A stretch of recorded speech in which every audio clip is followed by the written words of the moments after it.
Hello everyone, welcome back to money matters. बात करेंगे Indigo paints की। काफी टाइम से इसके क्वेश्चंस थे, स्टॉक नोट डाउन था, एनालिसिस आज कंप्लीट हुई है। स्टॉक अभी ट्रेड कर रहा है 1500 रुपए के आसपास। लिस्टिंग हुई थी 2600 पे, उसके बाद 3200 तक के हाईज बने, फिर स्टॉक वहां से 71% अभी तक अपने हाई से करेक्ट होने के बाद 1500 पे ट्रेड कर रहा है। आज की डेट में as a trader, as a investor क्या सिचुएशंस है? जिनके पास ऊपर से पड़ा है वो क्या करेंगे, और जिन्होंने नीचे लिया है वो क्या करेंगे, जो अभी लेना चाहते हैं वो क्या करेंगे?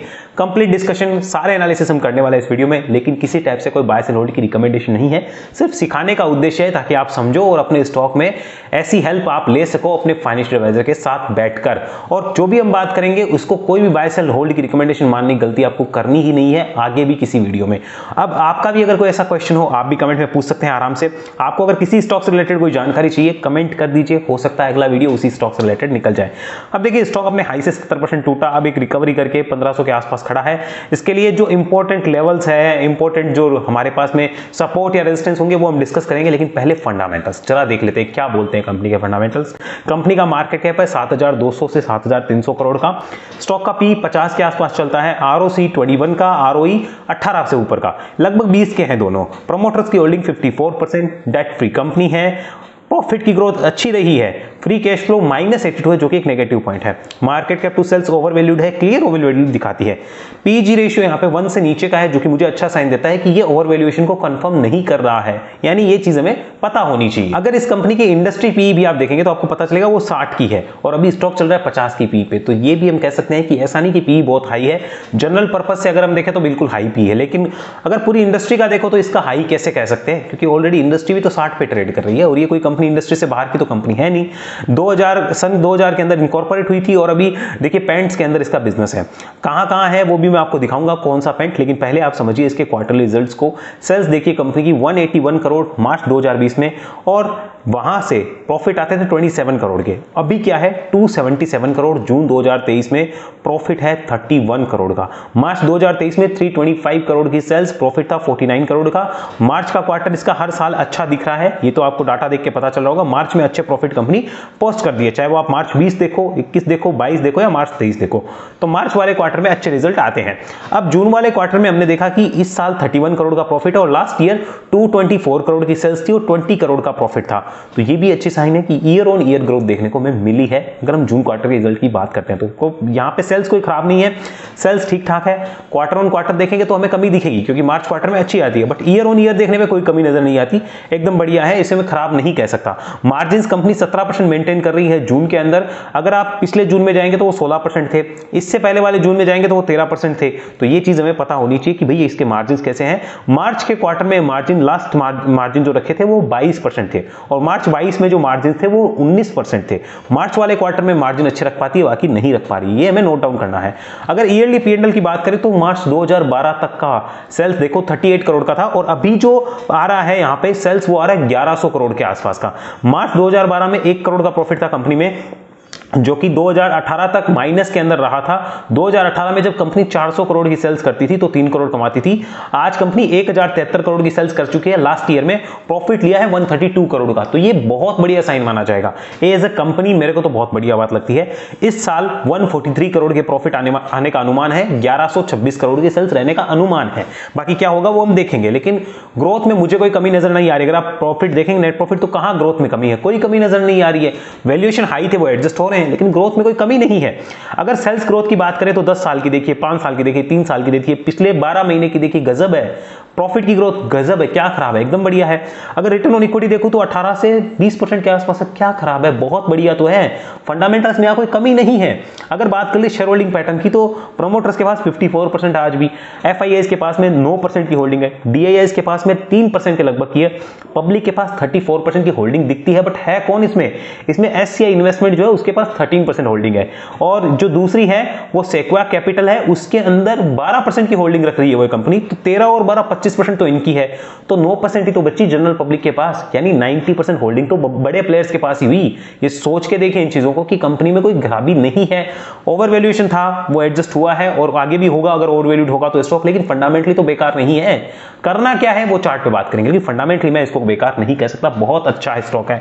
अगर बात कर ले कहां से, कैसे और कितना पैसा कमाती है, तो आप देखो ध्यान से समझो, इसके अलग अलग प्रोडक्ट वाइज सेगमेंट है, जहां पर आपको दिखेगा कि एमल्सन से कितना पैसा कमा रही है, और उसके अलावा जो हमारे प्राइमर्स एंड डिस्टेम्पर्स होते हैं उनसे कितना पैसा आ रहा है रेवेन्यू के अंदर, और जो वुड कार्टिंग्स होती है, एनिमल्स होते हैं, उनके अंदर कितना आ रहा है, सीमेंट, पेंट्स या फिर पुट्टी जो होती है उनसे कितना रेवेन्यू कंट्रीब्यूशन हो रहा है, वो आपको अपनी स्क्रीन पे दिख रहा होगा। सबसे अच्छा आता है एमल्सन पेंट से, तो वहां से 45% कंट्रीब्यूट होता है रेवेन्यू में, ये हमें पता होना चाहिए। अगर इसके अलावा मैं यहां पे बात कर लूं कंपनी के चार्ट के ऊपर, तो हमें क्लियर पिक्चर मिल जाएगी कि वाकई में चार्ट पे करना क्या है। ये तो सारी बात हुई जनरल डिस्कशन कि कंपनी का फंडामेंटल कैसा है, कंपनी का जनरल बिजनेस कैसा है, अच्छा है, कोई खराबी नहीं है। लेकिन अगर चार्ट के ऊपर बात करें तो कंप्लीट इंफॉर्मेशन वही मिलेगी। तो लेट्स डू चार्ट पे चर्चा।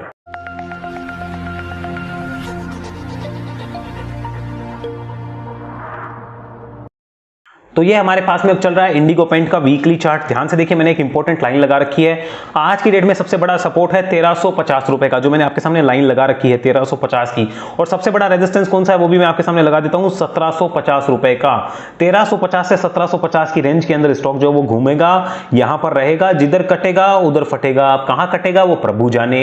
ये इतना कंफर्म है कि 1350 और 1750 की रेंज में है। किया क्या जाए, ध्यान से समझो।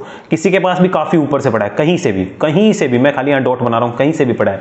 अब मुझे इतना बता दो, 70% स्टॉक टूट गया, खत्म कहानी।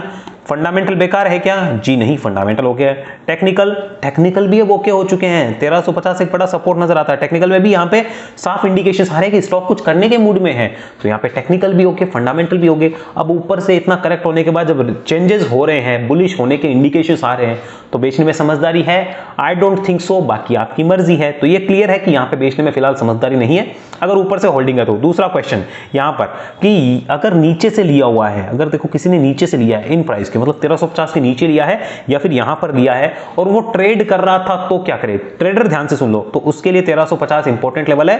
1350 के नीचे क्लोज करे, एग्जिट बनता है, वापस ऊपर आए, री एंट्री बन जाएगा क्लोजिंग बेसिस, ध्यान रखना पड़ेगा।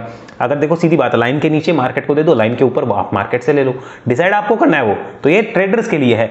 तीसरा क्वेश्चन, सर आज फ्रेश इन्वेस्टमेंट करना चाहता हूं, अपॉर्चुनिटी है क्या?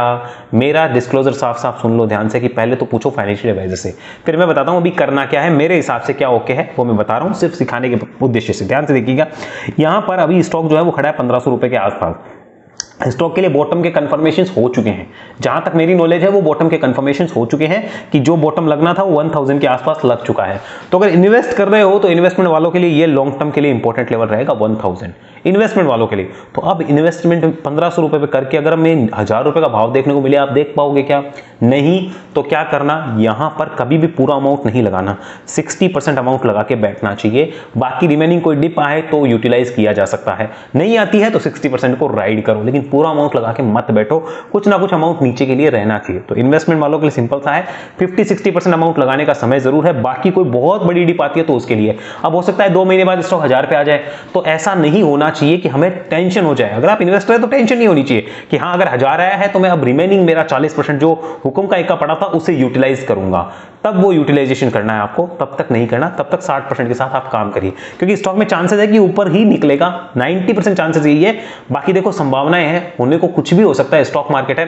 कल कोई गलत न्यूज आ गई ओवरऑल मार्केट से रिलेटेड, तो पूरे मार्केट के सारे स्टॉक नीचे आने शुरू हो जाएंगे। इस टाइम पे आपके हाथ में क्या? रिस्क और रिवॉर्ड। आपके हाथ में कंपनी है? नहीं है। आपके हाथ में बिजनेस है? नहीं है। आपके हाथ में अपना बिजनेस है, अपने रिस्क रिवॉर्ड है, तो उसको मैनेज करके चलना है। इसलिए अगर लगाना होता, मुझे अगर यहां लगाना है तो मैं 60% लगाऊंगा, पूरा नहीं लगाऊंगा। तीसरा क्वेश्चन, यहां पे फ्रेश ट्रेड की अपॉर्चुनिटी है क्या? ये चौथा क्वेश्चन आ रहा है, फ्रेश ट्रेड की अपॉर्चुनिटी। देखो फ्रेश ट्रेडर ध्यान से सुनो, अपॉर्चुनिटी तो इसके ऊपर है फ्रेश ट्रेड की 1750 के ऊपर जाएगा तो मैं आपको बता देता हूं, प्लस में 1600 हो जाएगा बड़ा सपोर्ट। क्या हो जाएगा? 1600 बड़ा सपोर्ट हो जाएगा, और फिर स्टॉक के लिए 1850 और 2000 के गेट खुल जाएंगे ट्रेडर्स के लिए है। ध्यान से सुनिए, किसी ने ले रखा है अगर, तो उसके लिए आज की डेट में 1350 का इंपॉर्टेंट लेवल है, बट नहीं ले रखा है तो ध्यान रखो नया ट्रेड तो इसके ऊपर ही एक्टिवेट होगा। अगर आप अभी भी लेते हैं तो ये ध्यान रखिए 1350 इंपॉर्टेंट लेवल रहेगा, लेकिन ट्रेड एक्टिवेट नहीं हुआ है अच्छा वाला, ले रखा है तो है, नहीं लिया है तो 1750 के ऊपर नया ट्रेड एक्टिवेट होगा, जिसमें 1600 सपोर्ट, 1850 और 2000 के गेट खुलेंगे। ये ध्यान रखिए नए ट्रेडर्स के लिए। तो इन्वेस्टर्स वालों के लिए बता दिया, फ्रेश जो करना चाहते हैं। अब एक और ग्रुप होता है जिसको मैं कहता हूं SIP या फिर buy on dip type group. उन लोगों के लिए। देखो मैं तो हर ग्रुप की बात करता हूं कि आप लोग क्या चाहते हैं वो आप डिसाइड करिए, हर ग्रुप की बात करता हूं मैं, डिसाइड आपको ही करना आप कौन से ग्रुप में आना चाहते हो। तो अगर SIP या buy on dip type group हो, कोई दिक्कत नहीं है, अभी भी नई शुरुआत करते हैं तो मुझे इस स्टॉक में कोई दिक्कत नजर नहीं आती। बट बी रेडी कि कोई बड़ी फॉल आती है तो आपको डरना नहीं होगा, ये पहली कंडीशन है। अगर आप इन्वेस्टमेंट कर रहे हो तो पहली कंडीशन ये है कि बी रेडी, बड़ी फॉल आती है तो डरना नहीं है। ट्रेडिंग कर रहे हो तो फिर स्टॉप लॉस के साथ करिए, फिर कोई वैसे दिक्कत वाली बात नहीं होनी चाहिए। बट अगर बी रेडी हो आप कि नहीं बड़ी फॉल आती है तो भी SIP और बाय ऑन डिप हमारा कंटिन्यू रहेगा स्मॉल क्वांटिटीज में, कोई दिक्कत नहीं है। कंपनी के लिए अच्छे दिन आने वाले हैं, आएंगे, और ये आएंगे 1750 के ऊपर, 1850 और 2000 के गेट खुलेंगे। और फिर देखो भविष्य में स्टॉक के लिए इंपॉर्टेंट रेजिस्टेंस 2200 रुपए के आसपास होने वाला है। यहाँ पे देखो ये इंपॉर्टेंट होगा 2225 के आसपास, मैं लाइन लगा देता हूं यहाँ पर 2225 के आसपास इंपॉर्टेंट लेवल होगा, जो कि यहाँ पे एक बॉटम बना था और यहाँ पर एक रेजिस्टेंस बन के काम हुआ था। उसके बाद स्टॉक ने जिस दिन इस लेवल को तोड़ा था उसी दिन के बाद में बड़े नेगेटिव संकेत जो आने शुरू हुए थे। भविष्य में जब इसको काटेगा तो एक बड़े गेट खुलेंगे जो 2600, 2800, 3000, 3200 तक स्टॉक को ले जाएंगे, लेकिन वो बातें होंगी 2200 के ऊपर, फिलहाल नहीं। बट फिलहाल क्या करना है वो भी मैंने आपके साथ एक्सप्लेन किया है, जितनी मेरी नॉलेज है, जितनी मेरी जानकारी उसमें वीकली चार्ट पे। आइए अनदर चीज आपको दिखाता हूं यहाँ पे डेली चार्ट पे, ये और समझिए। 200 डेज का EMA मैंने आपके सामने लगाया, देखिए 200 डेज का मूविंग एवरेज है। ध्यान से देखिए आज स्टॉक उसके ऊपर भी ट्रेड कर रहा है, तो मुझे डेली चार्ट पे भी कोई नेगेटिव इंडिकेशन नहीं है, अच्छे इंडिकेशन है, पॉजिटिव। और ये 1350 के आसपास इंपॉर्टेंट लेवल है, उसको रेस्पेक्ट देके हमें काम करना होगा, ऐसा मुझे लगता है। आगे चलिए, अगर मैं मंथली चार्ट की बात कर लूं, यहां पर हम इंडिगो पेंट को कन्वर्ट करते हैं। Let's have a look on the monthly chart. ध्यान से देखिए मेरे भाइयों, मैं इसको सबको डिलीट करता हूं लेवल्स को। एक चीज ध्यान से समझो कि पिछले मंथ के रेड कैंडल के ऊपर एक भी क्लोज नहीं आ रही थी, इसके ऊपर ये आई थी बट वो काउंट नहीं होगी क्योंकि वो दोजी थी। एक भी रेड कैंडल के हाई के ऊपर ग्रीन कैंडल नहीं बन रही थी। ध्यान से देखो, इसके हाई के ऊपर ये कैंडल बनी है, ये रेड कैंडल के हाई के ऊपर ये ग्रीन कैंडल बनी है, जो कि अपने आप में एक इंडिकेशन है कि मार्केट का जो सेंटीमेंट है इस स्टॉक को लेके चेंज हो चुका है। टाइम कितना लेगा वो मुझे नहीं पता, लेकिन चेंज हो चुका है, इंडिकेशन तो ऐसे ही है। तो ये पहली बार है कि मंथली चार्ट पे ऐसा हुआ है। और उसके बाद में मंथली चार्ट पे देखिए स्टॉक अच्छे मूड में है, तो मुश्किल है कि स्टॉक 1400 के नीचे भी आए, मुश्किल है, क्योंकि पिछले 2 महीने का बॉटम है यहाँ पे 1400 रुपए का। बट फिर भी 1350 एक फाइनल लेवल होगा ट्रेडर्स के लिए, या फिर जो अपने स्टॉप लॉस के साथ काम करते हैं उनके लिए। 1350 के नीचे दिक्कत है, वापस ऊपर क्लोज करता है, वापस एंट्री कर लो, सोचने वाली कोई बात नहीं है इसमें।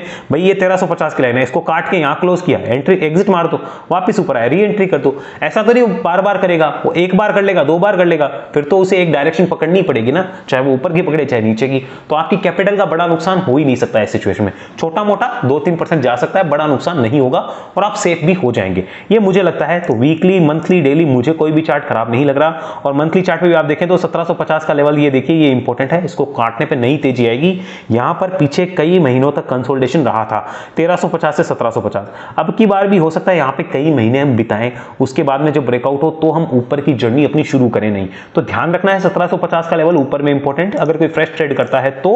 और जो नीचे में अभी ले रखे हैं उनके लिए 1350 का लेवल इंपॉर्टेंट रहेगा। मैंने सब कुछ एक्सप्लेन किया है, जितनी मेरी नॉलेज है उतनी। और देखिए मुझसे कोई गलती हुई तो क्षमा करिएगा, क्योंकि कंप्लीट नॉलेज किसी को नहीं होती है, परफेक्ट कोई नहीं होता है। जितनी मेरी नॉलेज थी मैंने आपके साथ शेयर किया।